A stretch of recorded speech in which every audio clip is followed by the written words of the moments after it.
स्वागत है आपका। आप देख रहे हैं हमारा बेहद खास कार्यक्रम न्यूज एट वन। आपके साथ मैं कुणाल गोस्वामी और न्यूज एट वन में सबसे पहले बात कर रहे हैं हम संभल की, जहां पर संभल में शासन प्रशासन की तरफ से साफ स्पष्ट किया गया है कि भाई नो एंट्री इस लिहाज से कि बीएनएस की धारा 163 वहां पर लागू है। कांग्रेस नेता राहुल गांधी, उनकी बहन वायनाड से सांसद प्रियंका गांधी वाड्रा, अविनाश पांडे, इमरान मसूद, केसी वेणुगोपाल, सभी नेता संभल जाना चाह रहे थे, लेकिन उनको जाने से रोक दिया गया। गाजियाबाद बॉर्डर से ही वापस लौटा दिया गया। तो 2 से 2.5 घंटे तक पूरा राजनीतिक ड्रामा दिल्ली यूपी बॉर्डर पर आज जमकर देखा गया और अब कांग्रेस नेता राहुल गांधी संसद वापस जा रहे हैं। तो संभल जाने से शासन प्रशासन द्वारा रोक दिया गया। जगह जगह पुलिस बैरिकेडिंग लगाई गई थी, चाहे वो गौतम बुद्ध नगर का इलाका हो, गाजियाबाद हो, चाहे वो अमरोहा हो, चाहे वो खुद संभल हो, चाहे वो गाजियाबाद हो या पिलखुआ हापुड़ वाले ने। लेकिन शासन प्रशासन ने साफ कहा कि कांग्रेस नेता राहुल गांधी को संभल जाने की इजाजत नहीं दी जाएगी। 5 बड़ी तस्वीरें अब तक के बड़े हाइलाइट्स की आपके सामने, जहां पर देखिए राहुल गांधी के काफिले को किस तरह से रोका गया। राहुल गांधी और प्रियंका गांधी उनके साथ रहीं। दूसरी तस्वीर में आप देखिए दिल्ली मेरठ एक्सप्रेसवे पर तमाम कांग्रेस के कार्यकर्ता जुटते नजर आए। हजारों की भीड़ थी और उसके चलते लंबा जाम भी लग गया। तीसरी तस्वीर देखिए, नोएडा बॉर्डर पर सख्ती बरती गई और किस तरह से वहां पर भी भारी संख्या में पुलिस फोर्स की तैनाती थी। गाजियाबाद बॉर्डर पर 3 लेयर की जो पुलिस बल की तैनाती की गई थी, क्योंकि यहीं से जो कांग्रेस नेता हैं उनके काफिले को वापस कर दिया गया। और बीच की 5वीं महत्वपूर्ण तस्वीर, ये लगातार जो फॉरेंसिक टीम संभल में हिंसा की जांच कर रही है, ये वहां की है, क्योंकि वहां पर से ऐसे खोखे बरामद किए गए हैं। हथियारों की जो गोलियां चली, वहां पर ऐसे खोखे बरामद किए गए जिन पर मेड इन पाकिस्तान लिखा है। तो आप सोचिए, संभल हिंसा का कनेक्शन अब पाकिस्तान से जोड़कर देखा जा रहा है, क्योंकि हिंसा के दौरान जिस तरह से गोलीबारी हुई, जिस तरह से पत्थरबाजी हुई, जिस तरह से जमकर उत्पात मचाया गया उपद्रवियों द्वारा, वहां पर जो उपद्रवियों के हाथ में जो हथियार थे वो मेड इन पाकिस्तान बरामद हुए। बहरहाल ये तस्वीरें आपके सामने, जहां पर कांग्रेस नेता राहुल गांधी को उनके तमाम कांग्रेस नेताओं के साथ वापस लौटा दिया गया। अब कांग्रेस नेता राहुल गांधी संसद वापस जा रहे हैं। इमरान मसूद आपके सामने देखिए किस तरह से वो भी कह रहे हैं कि वो वापस जा रहे हैं। फिलहाल प्रशासन द्वारा उनके काफिले को इजाजत नहीं दी गई और अब बाकी नेताओं के साथ वो वापस जा रहे हैं। हम संभल जाने की कोशिश कर रहे हैं, पुलिस मना कर रही है, अलाउ नहीं कर रही है। एज एलओपी मेरा अधिकार बनता है कि मैं जा सकता हूं, मगर तब भी वो मुझे रोक रहे हैं। मैंने कहा है कि मैं अकेला जाने को तैयार हूं, पुलिस के साथ जाने को तैयार हूं, मगर उन्होंने वो भी बात एक्सेप्ट नहीं की और अब कह रहे हैं कि कुछ दिनों में अगर हम वापस आएंगे तो फिर वो हमें जाने देंगे। ये एक्चुअली जो एलओपी के अधिकार हैं उसके खिलाफ है, मुझे अलाउ करना चाहिए। ये कॉन्स्टिट्यूशन के खिलाफ है। हम सिर्फ संभल जाना चाहते हैं, देखना चाहते हैं वहाँ क्या हुआ, लोगों से मिलना चाहते हैं, मगर हमारा जो कॉन्स्टिट्यूशनल अधिकार है, मेरा जो कॉन्स्टिट्यूशनल अधिकार है, उसको मुझे दिया नहीं जा रहा है। तो यही है, नया हिंदुस्तान है, कॉन्स्टिट्यूशन को खत्म करने का हिंदुस्तान है, अंबेडकर जी के कॉन्स्टिट्यूशन को खत्म करने का हिंदुस्तान है, मगर हम लड़ते रहेंगे। धन्यवाद। तो संभल में हुआ है वो गलत है। राहुल जी नेता प्रतिपक्ष हैं, उनके संवैधानिक अधिकार होते हैं, वो बाकी लोगों से अलग होते हैं, उनको रोका नहीं जा सकता इस तरह से। उनका संवैधानिक पद है, संवैधानिक अधिकार है कि उनको अलाउ किया जाए कि वो पीड़ितों से मिलने जाएं।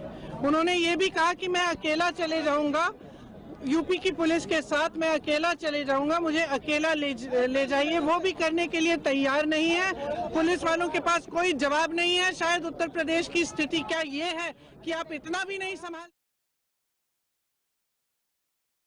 वायनाड से कांग्रेस सांसद प्रियंका गांधी वाड्रा को आपने सुना और पता चला कि आखिरकार राहुल गांधी साफ कह रहे कि संवैधानिक तौर पर नेता विपक्ष के नाते उनके पास अधिकार है कि किस स्थान पर वो जा सकते हैं अगर कहीं पर कोई अप्रिय घटना हुई है, ताकि तत्काल जांच की जा सके और वहां से जो फीडबैक मिले उसको लेकर वो संसद में नेता विपक्ष के तौर पर सरकार के सामने रखें। बहरहाल गाजियाबाद पूरे बॉर्डर पर आज दिन भर पॉलिटिकल 2.5 घंटे का ड्रामा चलता रहा। हमारी मौजूदगी वहां पर रही। संवाददाता नितिन राजपूत की एक ग्राउंड रिपोर्ट देखिए ये राहुल गांधी का काफिला वापस दिल्ली जातकूच करता हुआ उत्तर प्रदेश पुलिस किस तरीके से राहुल गांधी को ले जा रही है आप देख सकते हैं। चारों तरफ से पुलिस द्वारा जीप लगाए गए हैं, कॉन्वो बनाया गया है। किसी तरीके से राहुल गांधी को आगे जिस तरीके से पुलिस के घेरे में जाया जाएगा। हमारे साथ सांसद इमरान मसूद हैं, इनसे बात करने की कोशिश करेंगे किस तरीके से राहुल गांधी का ये कॉन्वॉय आप देख सकते हैं जा रहा है। खुद पुलिस के घेरे में ये पूरा वो जा रहा है। सांसद जी वापिस जा रहे हैं आप लोग? वापस जा रहे हैं। आपका कहाँ पार्लियामेंट जा रहे हैं। पार्लियामेंट जा रहे हैं, वापस जा रहे हैं। खुद इमरान मसूद ने कहा कि जिस तरीके से लोगों को जाम में जूझना पड़ा है, तकरीबन 3 घंटे राहुल गांधी गाजीपुर बॉर्डर पर है। आप देख सकते हैं राहुल गांधी का ये काफिला है, ये पूरे काफिले को जाता हुआ इस तरीके से राहुल गांधी और वापस संसद की ओर कूच कर रहे हैं। ये फैसला लिया गया है कि जाम में जिस तरीके से लोग जूझ रहे हैं उसको देखते हुए जैसे पुलिस की जो जिप्सियां हैं, जो गाड़ी है, लगातार राहुल गांधी के जो काफिले को एक तरीके से सुरक्षा के घेरे में लेते हुए अपनी कस्टडी में कहीं या लेके दिल्ली की ओर वापस पहुंचा रही है, क्योंकि कहीं ना कहीं राहुल गांधी काफिला किसी तरीके से गच्चा ना दे जाए। आप देख सकते हैं राहुल गांधी का जो काफिला है लगातार ये जा रहा है। आप देख ये राहुल गांधी इस गाड़ी में बैठे हैं। ये गाड़ी जो है ये आप देख रहे हैं टोयोटा की गाड़ी है, इसमें राहुल गांधी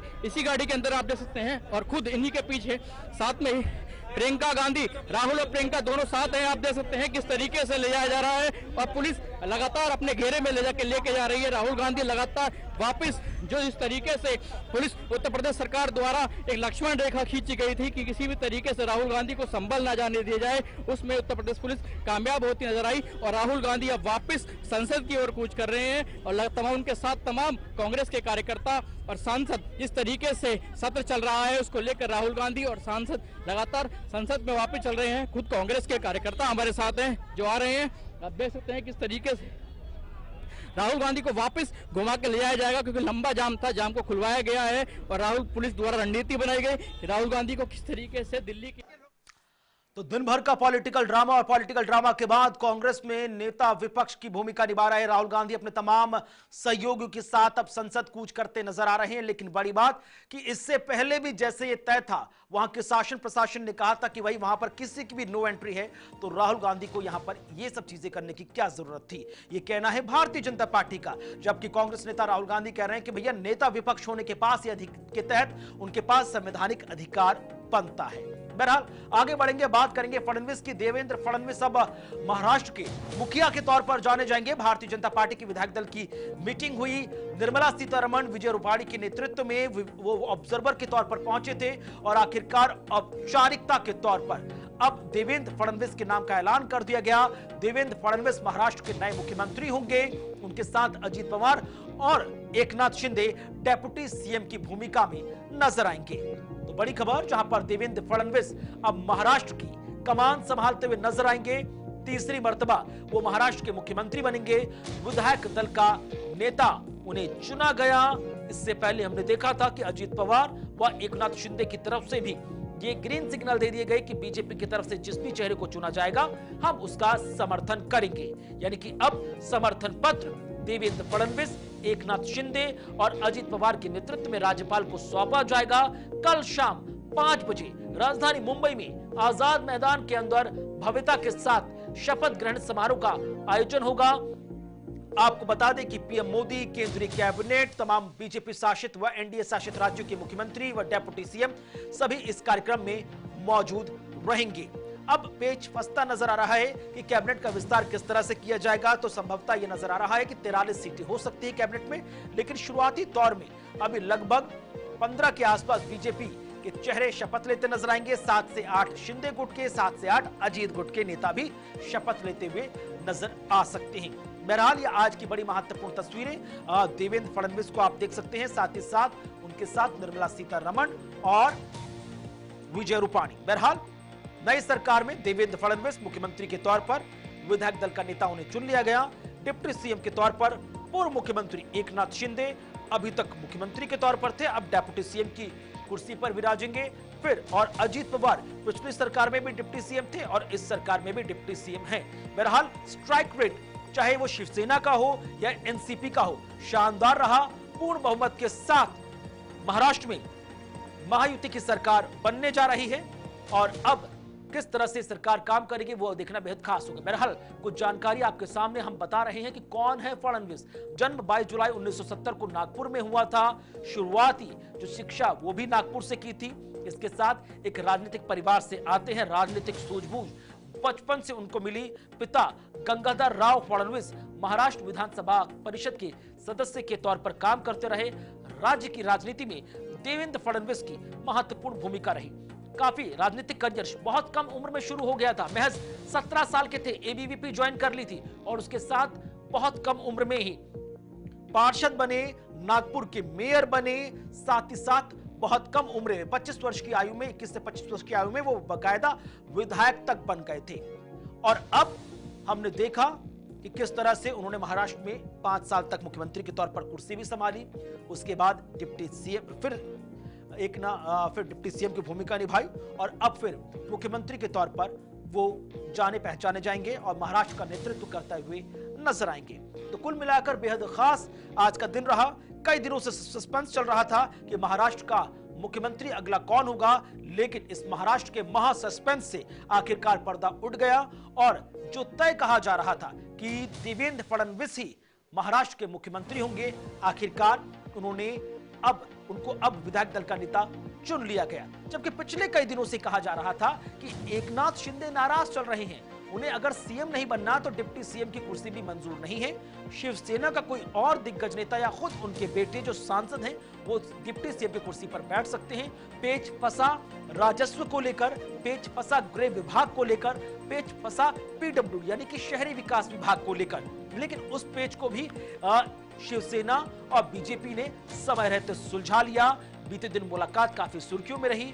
उसके बाद जो एकनाथ शिंदे हैं उन्होंने अपने तमाम विधायकों से मुलाकात की और आज तस्वीर सामने।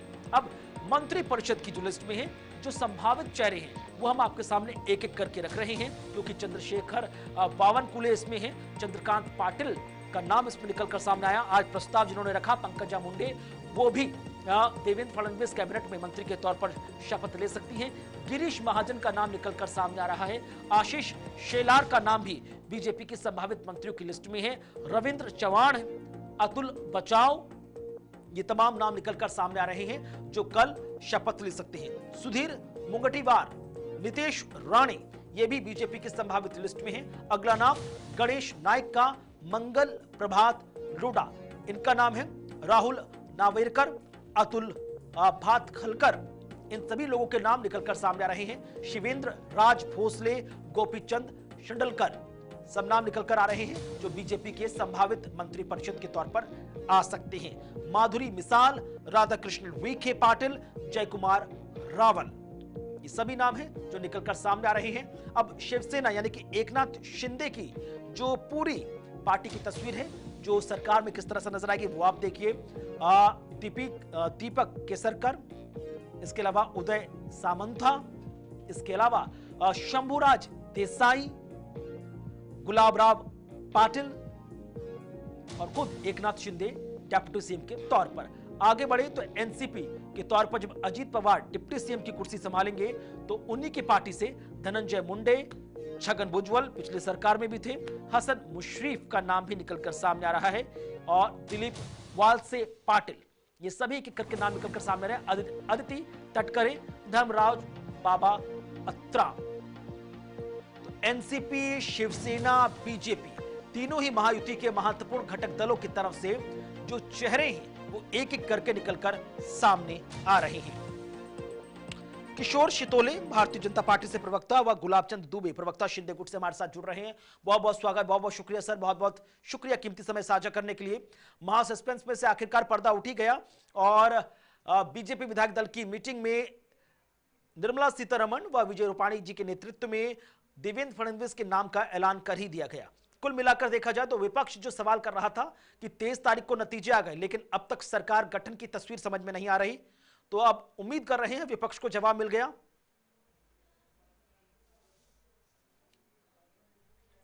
नमस्कार कुणाल जी।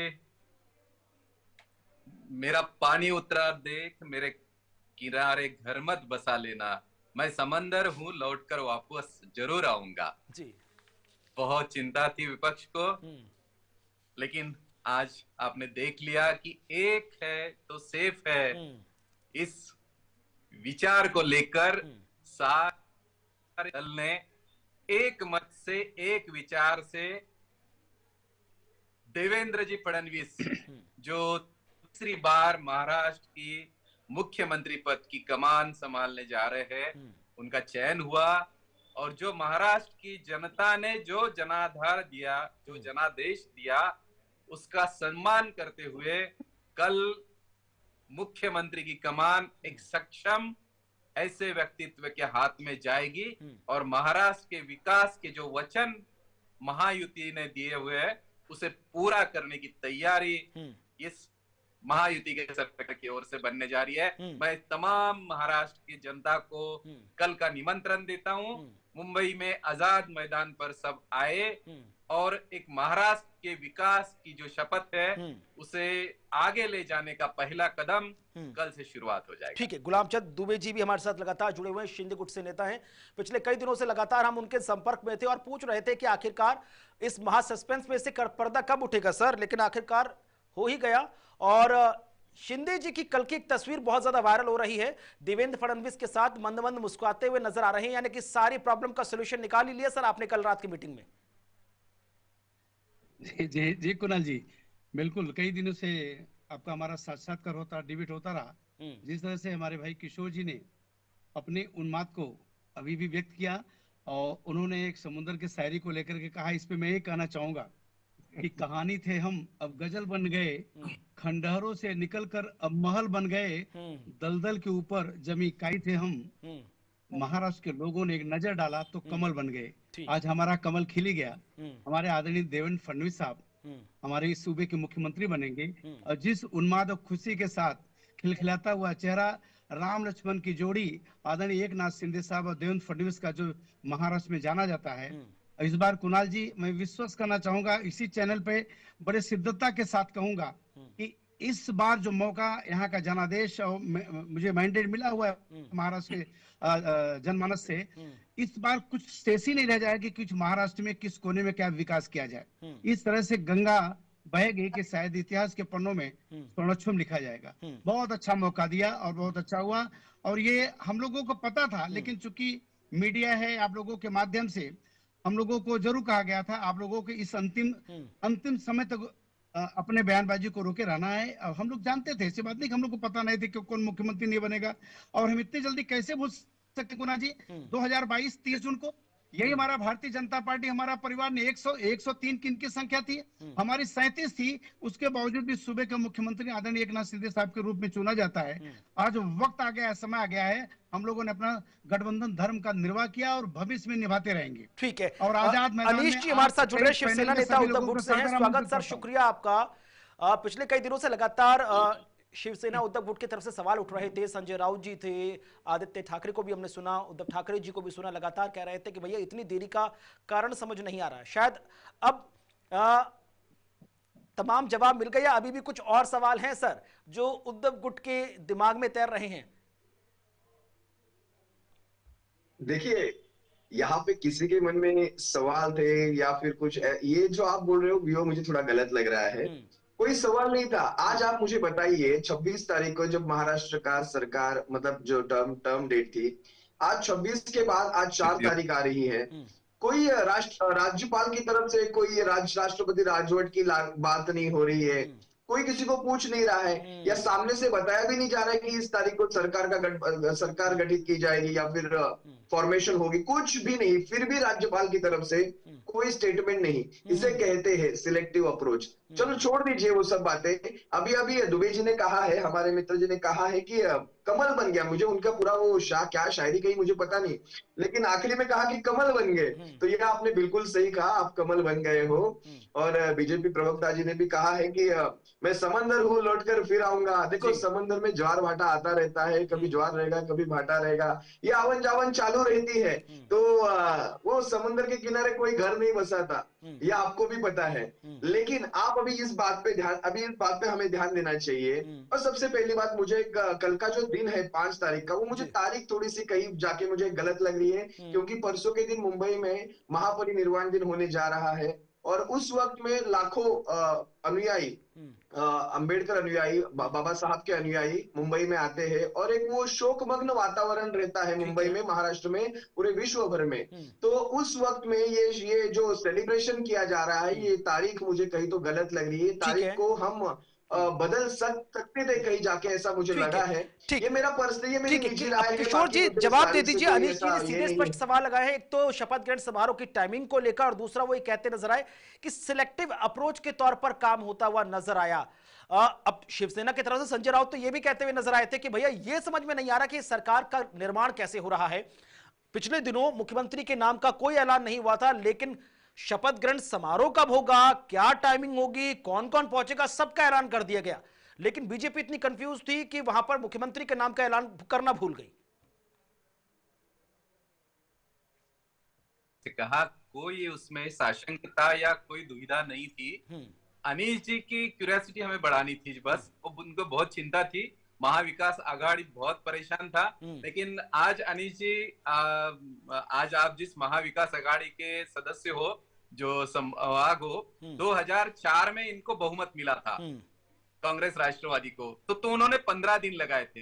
2009 में इन्होंने 14 दिन लगाए। तो आपका रिकॉर्ड तोड़ा हुआ है, आप चिंता ना करें, हम समय के अंदर कल शपथ विधि कर रहे हैं। और सच में महाविकास आघाड़ी ने देवेंद्र जी पर जो आरोप लगाने की कोशिश की, जो उन्हें टारगेट किया गया, कुछ मोर्चे निकाल के उन्हें टारगेट किया गया, तो ये जो जनादेश जो मिला है, वो देवेंद्र जी, महायुति, शिंदे सरकार और अजित सरकार को मिला है, जो एक विचार लेके आई है। ठीक है। तो उस विचार को लेके ये कल का शपथ विधि होने जा रहा है। और आपने देखा होगा कि संविधान निर्माता जो हमारे डॉक्टर बाबा साहब अम्बेडकर जी हैं, उनका परिनिर्वाण दिन है 6 को। तो कल हमारे अभी जो मुख्यमंत्री जो कमान संभाले हुए हैं, एकनाथ जी शिंदे साहब, उन्होंने जाकर 6 तारीख के कार्यक्रम की पूरी व्यवस्था की, पूरी रचना लगाई। जो हमारे आस्था रखने वाले सब सैनिक, भीम सैनिक वहां आने वाले, उनकी सारी व्यवस्था, 6 तारीख का कार्यक्रम का नियोजन शासन के ओर से, उसमें कोई कमी ना रखते हुए 6 तारीख को महानिर्वाण दिन है। और संविधान निर्माते बाबा साहब अम्बेडकर को आदरांजलि देने के लिए सरकार होनी चाहिए। संविधान के तौर पर सरकार उस दिन बनी रहनी चाहिए। इसलिए एक दिन पहले सरकार का शपथ विधि होकर 6 तारीख को सही महीने में, लेकिन गुलाब चंद जी, बीच में खबरें आई थी कि सुनील तटकरे जी की तरफ से कहा गया था कि भैया एकनाथ शिंदे सीएम नहीं तो डिप्टी सीएम भी नहीं बनेंगे, शहरी विभाग, वित्त विभाग, गृह विभाग सभी चाहिए था। ऐसा क्या हुआ सर, रातों रात की सभी चीजों पर आपकी तरफ से ग्रीन सिग्नल दे दिया गया? विपक्ष तो यह भी कह रहा है कि कोई कमजोर नस हाथ में आ गई है बीजेपी के। इसका काम विपक्ष में रह करके अपने बातों को रखना, वो अपने दायित्व का निर्वाह करें। जहां तक हमारा मानना है कि सब कुछ ब्लूप्रिंट तैयार हो गया था 3 दिन पहले। जैसे ही 17 से आए हैं, उसी तरह से ब्लूप्रिंट तैयार हो गया थाने में बैठ करके। बस स्थितियां आज जो विधायक दल का नेता आदरणीय देवेंद्र फडणवीस को मान लिया गया, और बाकी आगे की कार्रवाई जो हमारे भाई अनीश जी कह रहे हैं कि राज्यपाल की तरफ से कोई निमंत्रण नहीं या और कुछ जो हमारे रस्म होते हैं वो नहीं, और फिर उसके बाद हमारे अनीश भाई के हमारे संबंध थोड़ी खत्म हो सकते हैं। हम दोनों हिंदू हृदय सम्राट माननीय बाला साहब ठाकरे के विचारों के या उसी मंदिर के हम सब उपासक हैं, और हमारे अनीश भाई भी तड़प रहे होंगे। आज वे बात जरूर सोच रहे होंगे कि हम जैसे शिव सैनिक जो माननीय बाला साहब ठाकरे की उंगली को पकड़ करके अब भी उन्हें खुला ऑफर दे रहे हैं सर। आपकी बातें तो अभी भी खुला ऑफर है उनके लिए। ऐसा लग रहा है कि आप अभी भी खुला ऑफर दे रहे हैं कि आप गलत जगह पर है, वापस आ जाइए। अनीश जी आपका जी रिएक्शन? मैं वही कह रहा था, गलत जगह मैं पे अनिल अनिल भाई जी से बैठे हमारा हुए व्यक्तिगत हैं बात हो रहा और है। जनता का एक वो मैंडेट कट्टर उनके शिवसैनिक खिलाफ है, मैं उसी जानता कारण हूँ, है। हमारे ठीक है, अब सीमित सुन लोग लीजिए, जानता हूँ सुन कि लीजिए क्या अनिल जी, होंगे। हाँ हम प्लीज। लोग आजाद मैदान में और आजाद आपने मनुष्य की तरह कल शपथ विधि ग्रहण में सम्मिलित होंगे, हाँ तो हमारा एक भाई प्रतंत्र तरह मानवीय विचारों, जी, मानवीय आपको वाला साहब ठाकरे शुभकामनाएं के है, विचारों आपको आपको से जो आपको असहमति शुभकामनाएं जताई है, आदरणीय लेकिन इन उद्धव साहब ने, शुभकामनाओं उससे वो के दुखी साथ होंगे। यह भी देखना होगा। कुणाल भाई देखिए, आपने जो कहा आपकी कोई नस तो नहीं पकड़ ली, तो 6 तारीख को शिवसेना के नाम और सिंबल की केस का सुनवाई होने जा रही है माननीय सुप्रीम कोर्ट में, और वो बरोबर शपथ विधि के दूसरे दिन में है। अभी भी सारी वो बोलते हैं ना लगाम भारतीय जनता पक्ष के हाथ में, क्योंकि ऊपर क्या चलता है वो किसके कंट्रोल में रहता है ये कोई बताने की यहाँ पे बात नहीं है। तो शिवसेना का नाम और सिंबल की केस अभी भी चल रही है ठीक और है, उसकी सुनवाई 6 तारीख को है। ठीक है। अब एक और इंफॉर्मेशन के महत्वपूर्ण लिए मैंने महत्वपूर्ण बताया। सवाल, अनिल अभी शिवसेना जी, उद्धव गुट के रोल को आप सर कैसे देखते हैं? नहीं, विपक्ष के तौर पर अब जब महाविकास अघाड़ी किस तरह से देखती है सरकार को, किन किन मुद्दों पर आप अकाउंटेबल करते हुए नजर आएंगे सर?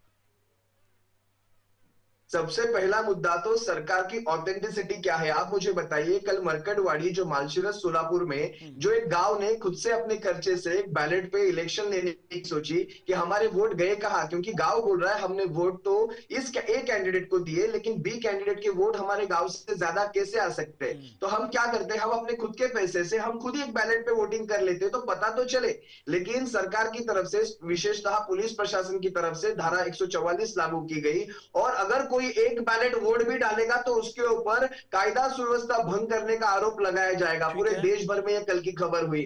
क्या यह है लोकशाही? क्या हम अपना कोई हक अगर हमें सरकार की तरफ से नहीं मिलता है तो हम अपना खुद का हक खुद ठीक है, ले नहीं सकते? इसे ठीक है। लोकशाही कहेंगे आप? अब किशोर इन जी जवाब सब दे दीजिए, बातों लगे को हाथ। देख के मैं इनको शुभकामनाएं ठीक देता है, हूँ। कुणाल जी आपने देखा होगा कि लोकसभा का चुनाव हो या विधानसभा का चुनाव हो, महाविकास आघाड़ी ने काम क्या किया है, तो जनता में भ्रम फैलाने का काम किया है।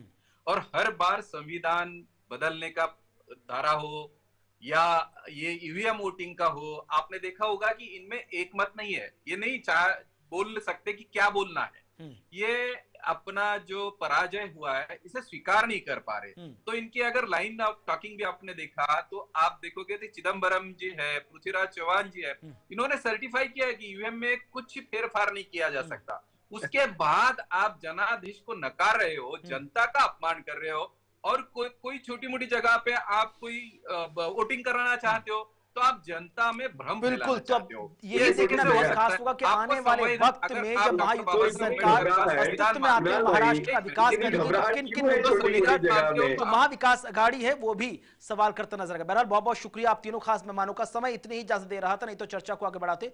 बहुत बहुत शुक्रिया किशोर जी, गुलाबचंद जी, अनिश जी, आपका हमारे साथ कार्यक्रम में जुड़ने के लिए, कीमती समय साझा करने के लिए। और इसी के साथ हमारे आज के न्यूज एट 1 में बस इतना ही। वक्त छोटे से ब्रेक का। ब्रेक के बाद देखिए हमारा एक्सक्लूसिव कार्यक्रम संभल चला शांति की ओर।